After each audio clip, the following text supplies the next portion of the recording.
No todo lo que sube el nivel de glucosa es por la diabetes propiamente. Existen otros factores que pueden subir el nivel de glucosa sin que sea la diabetes propiamente el problema, y uno de esos factores es el cortisol. El cortisol es una hormona que todos tenemos y producimos de forma normal, pero por diferentes circunstancias o cuestiones de nuestro día a día, la cantidad de cortisol aumenta poquito más de lo normal, o bien su ritmo de secreción o el ritmo circadiano de secreción de cortisol interno del cuerpo se ve alterado, y esto puede ser la razón por la cual esas cifras de glucosa no llegan a la meta que uno se propone. Puede que sea el único problema que te esté subiendo el nivel de azúcar y que sea el único problema que haya que revertir o regularizar para que esa glucosa se mantenga estable. Y en este video vamos a hablar sobre signos, síntomas o bien datos de alarma, como le quieras llamar, de que el cortisol puede ser el problema que no estamos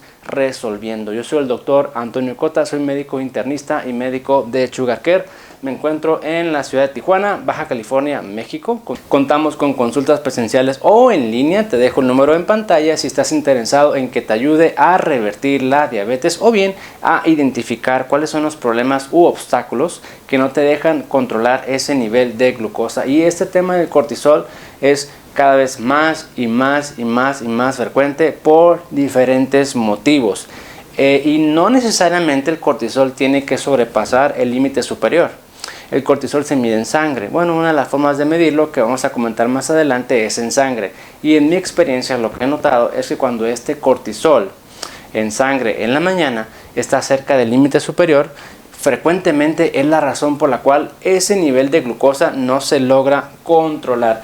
Antes de eso, el cuerpo da alarmas de que el cortisol ya está generando problemas. El cortisol es una hormona que se produce en las glándulas que se llaman suprarrenales, que están arriba de los riñones, o bien glándulas adrenales. El cortisol pertenece al grupo de hormonas esteroideas. Cuando hablamos de esteroides, frecuentemente se relaciona a la dexametasona, prednisona, betametasona, que son hormonas esteroideas que hacen casi lo mismo que el cortisol, con algunas pequeñas diferencias. El cortisol es la hormona esteroidea que el cuerpo produce. Los demás nombres en este caso son medicamentos. Estos tienen una amplia gama de funciones o actividades en el cuerpo, y una de ellas es que sube un poco el nivel de glucosa.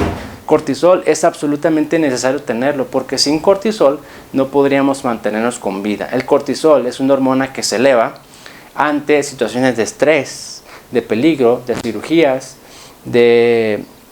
ante alguna situación amenazante que el cuerpo tenga que responder con más energía, con más rapidez.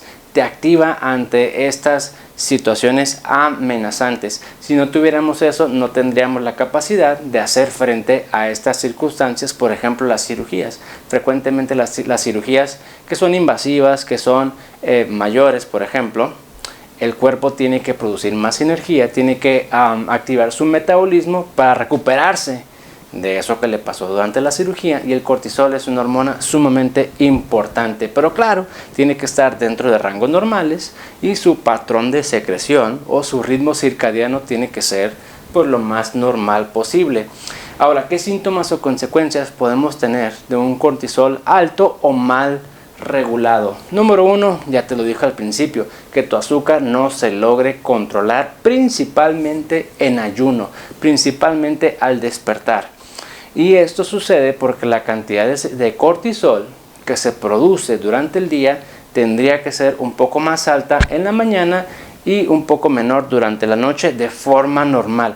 Pero si está alterado la cantidad de cortisol en la mañana, en lugar de producir así, vas a producir así de cortisol. Y eso hace que en la mañana frecuentemente ese nivel de azúcar al despertar sea más alto de lo que a uno le gustaría, ¿no? Tal vez en 120, 130, a lo mejor en 140. Dentro de esos rangos es probable que el cortisol sea el problema. Si el azúcar amanece uno con 300, con 400, rara vez es el cortisol. A lo mejor puede que contribuya a esa cifra de 300 o 400, pero yo apostaría a que hay otros factores además del cortisol.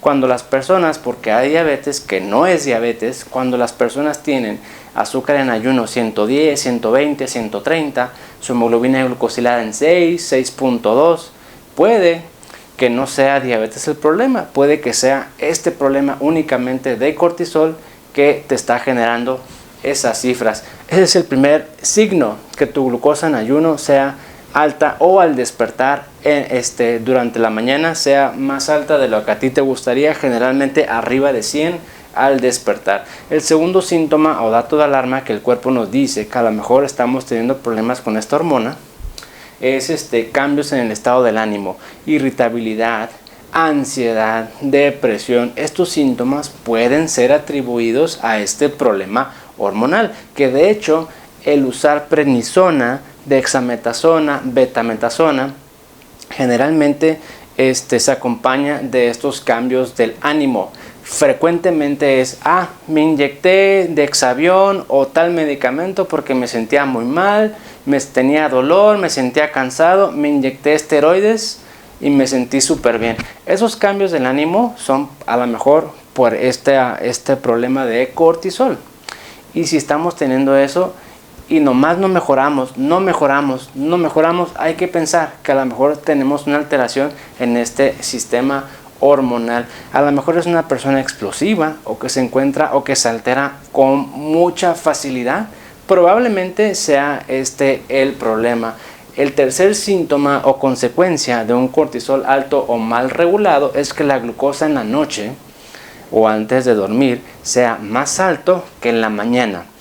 Esto es porque el cortisol normalmente se produce más en la mañana y tu glucosa tendría que estar un poco más alto en la mañana, y en la noche el cortisol baja pues para que uno pueda descansar durante la noche. Y si el cortisol es más bajo durante la noche, la glucosa tendría que ser más baja durante la noche.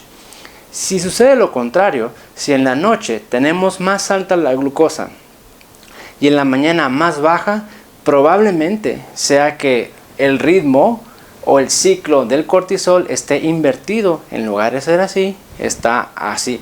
Entonces, glucosa alta antes de dormir, mucho más alta que la glucosa en ayuno, puede ser un signo o un síntoma de que tenemos algún problema con el cortisol. El cuarto síntoma o consecuencia es aumento de vello, particularmente en mujeres en sitios que no les gusta o que no debería. Esto de aumento de vello es común, sobre todo por la resistencia a la insulina o por exceso de andrógenos, y otro problema hormonal frecuentemente es el cortisol, que también hay que descartar si estamos teniendo problemas de ese tipo, y ya se descartaron otras posibilidades y no encuentras por dónde. Piensa que a lo mejor es el cortisol en cantidad o en ritmo que pudiera estar alterado. El otro signo o dato de alarma de que a lo mejor el cortisol es el problema es que esa persona no puede bajar de peso o le cueste demasiado trabajo bajar de peso, a pesar de que ha cambiado mucho la dieta, ha bajado mucho los carbohidratos y que sigue haciendo el ayuno intermitente. Si nuestros esfuerzos no se reflejan en un buen resultado satisfactorio de pérdida de peso, claro está que dentro de un tiempo razonable, tampoco sería la meta bajar 10 kilos en 5 días, me parece pues muy poco el tiempo, pero si ya se hicieron las cosas bien por un periodo de tiempo razonable y aún así no bajas, hay que pensar que a lo mejor es el cortisol el problema y es lo que se tiene que regular para que uno pueda bajar de peso. El otro problema que es también muy común es osteoporosis. Osteoporosis es un ablandecimiento de los huesos. Es cuando pierden su consistencia, se vuelve un hueso poroso, frágil, y aumenta mucho el riesgo de una fractura, sobre todo de columna o de cadera, que es probablemente lo más común.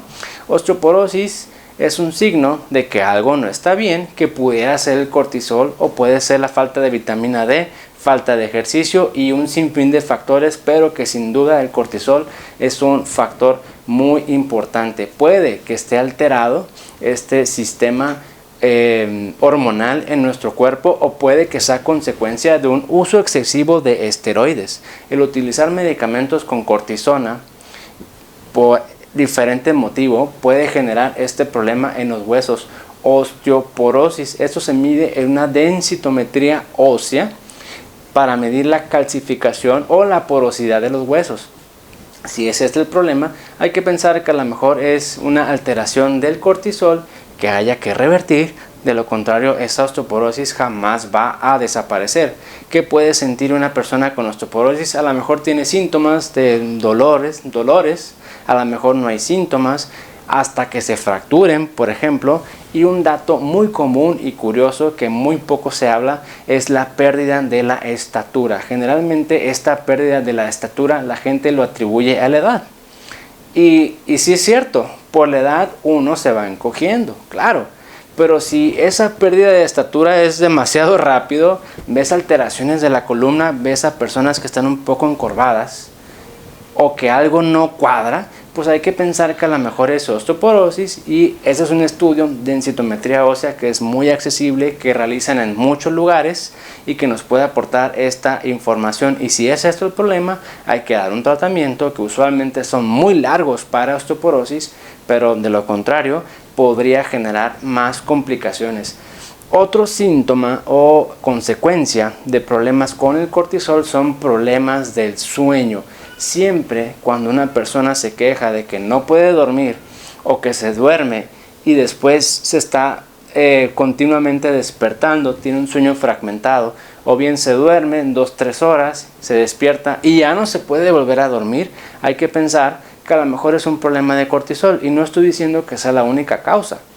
Los problemas del sueño son diversos, pero uno de ellos a considerar es precisamente eso. Y de hecho, las personas que toman prednisona, dexametasona, esteroides por alguna enfermedad por bastante tiempo tienen frecuentemente insomnio como un efecto secundario de estos esteroides.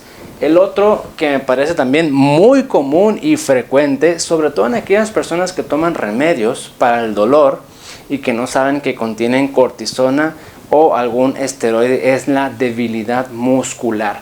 El uso de esteroides o el exceso de cortisol o alteraciones en esta hormona genera debilidad muscular, genera una especie de miopatía. Esos músculos se van consumiendo, se van perdiendo y por ende la fuerza pues es menor. Debilidad muscular, sarcopenia por esteroides, por exceso de cortisol o alteraciones en su ritmo circadiano también es un signo que muy pocas veces se le presta atención y que rara vez se le atribuye a problemas de cortisol, pero créanme, el exceso de estos medicamentos hace esteroideos una miopatía y genera mucha debilidad.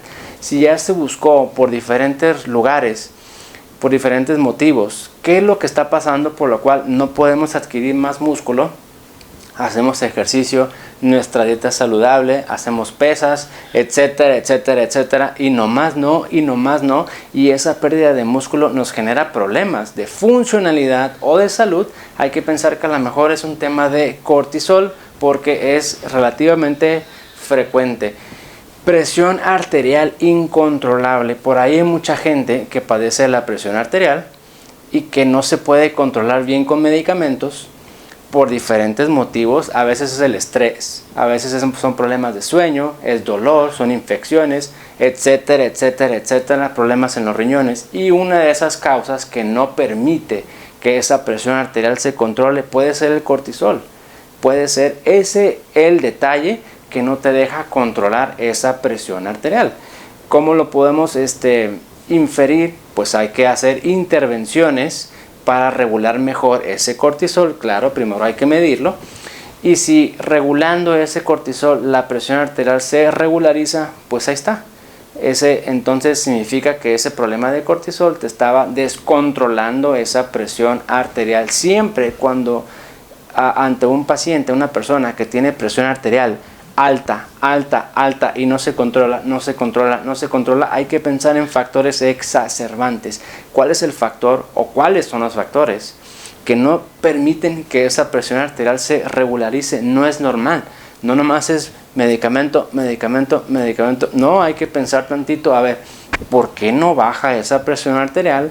Revisar los puntos que afectan la presión arterial e ir descartando uno por uno hasta dar con el con el clavo. Y por último, disfunción tiroidea. Los problemas de la glándula tiroidea son muy frecuentes, un poquito más frecuentes en mujeres que en hombres, ya sea que funcione de más o que funcione de menos. Cuando el cortisol no funciona bien, la tiroides puede que tampoco funcione bien y generalmente es hacia abajo, generalmente ocasiona un hipotiroidismo. Si tenemos problemas de tiroides, de hipotiroidismo, lo más común es que sea Hashimoto o una enfermedad autoinmune que se puede medir en sangre con una prueba. Pero si no es eso el problema, y si no es otra cosa, hay que pensar que a lo mejor es el cortisol el que te está desencadenando ese problema tiroideo. ¿Qué hay que hacer? Regularizar ese nivel de cortisol para que la tiroides se regularice en consecuencia y no depender de medicamento. Estos problemas de tiroides, que son muy comunes, generalmente únicamente se da la pastilla, levotiroxina, pero si el problema es inflamación, pues yo pienso que lo más lógico y prudente e inteligente sería revertir esa inflamación para que esa glándula tiroidea se conserve. Cuando esa inflamación no es erradicada o no es eliminada, pues con el tiempo te va a destruir por completo la glándula, te genera una atrofia de glándula tiroidea que se puede ver por ultrasonido, que es una glándula muy pequeña, ya casi inexistente. Cuando se llega a ese punto, pues ya no se puede hacer absolutamente nada. Hay que tomar el medicamento de por vida, que no es malo, ¿eh? Ese medicamento, levotiroxina, en diferentes marcas y dosis según sea el caso, bien utilizado y bien ajustada la dosis, no te va a generar mayor problema. Pero pues yo creo que si la glándula está de buen tamaño, funciona todavía, está inflamada, pues mejor quítale la inflamación y que tu glándula funcione de manera normal. Ojalá por el resto de tu vida. Claro que no es sencillo revertir la inflamación tiroidea, pero es posible, y uno de los factores a considerar es que sea el cortisol que te esté generando ese problema. Mi recomendación, los síntomas orientan. Si tenemos alguno de estos síntomas, pues podemos inferir o pensar o sospechar que a lo mejor el cortisol es el problema, mas no confirman que ese sea el problema. Lo primero que hay que hacer es descartar que todos los demás síntomas no sean desencadenados por otra situación o por otro problema. Si en los demás estudios y análisis del caso no encontramos una respuesta a estos problemas, hay que pensar en el cortisol. Y lo mejor sería, o más recomendable, medir. Hay que medir la cantidad o medir el patrón de secreción o el ritmo circadiano de cortisol. Medir la cantidad lo puedes realizar mediante dos pruebas. Cortisol sérico matutino, que es una muestra de sangre, generalmente a las 8 o 9 de la mañana, 7, 8, 9 de la mañana. Y la otra es el cortisol libre urinario. En caso de duda, el cortisol libre urinario es una medición más exacta. El inconveniente es que son pocos los laboratorios que la realizan y hay que juntar la orina de todo un día, de 24 horas, y probablemente es un estudio un poco más costoso. El más accesible y que podemos utilizar como de screening o de detección sería el cortisol sérico matutino. Es una muestra de sangre únicamente en ayuno en la mañana y ver el valor de eso. Eso es para medir la cantidad. Para medir la secreción o el ritmo circadiano de cortisol existen otras pruebas de balance hormonal que efectivamente miden lo que te comenté anteriormente. El cortisol normalmente se secreta en pulsos como la gran mayoría de las hormonas. Pulso quiere decir que no hay una secreción continua, sino que se produce un chorrito y luego a los minutos o dependiendo de las actividades se libera otro chorrito y luego otro chorrito y así durante todo el día. Y estos estudios de balance hormonal es precisamente lo que miden, el ritmo circadiano, que teóricamente tendría que ser más alto en la mañana, más alto durante tus actividades y en la noche en situación de reposo un poco menor. El caminar, el hacer ejercicio u otras actividades que de mayor demanda metabólica o energética, el cortisol tendría que aumentar. Si el cortisol no aumenta cuando las exigencias del cuerpo lo ameritan, ahí tienes otro problema de cortisol, y esto únicamente lo puedes inferir con estas pruebas de balance hormonal. El punto aquí es que aunque midas tu nivel de cortisol y esté en cantidades normales, puede que lo que esté alterado sea el patrón de secreción, que el cortisol no aumente cuando tu cuerpo lo necesite, por así decirlo, o que el cortisol no baje cuando tu cuerpo no lo necesita, y que ese sea el motivo de descontrol.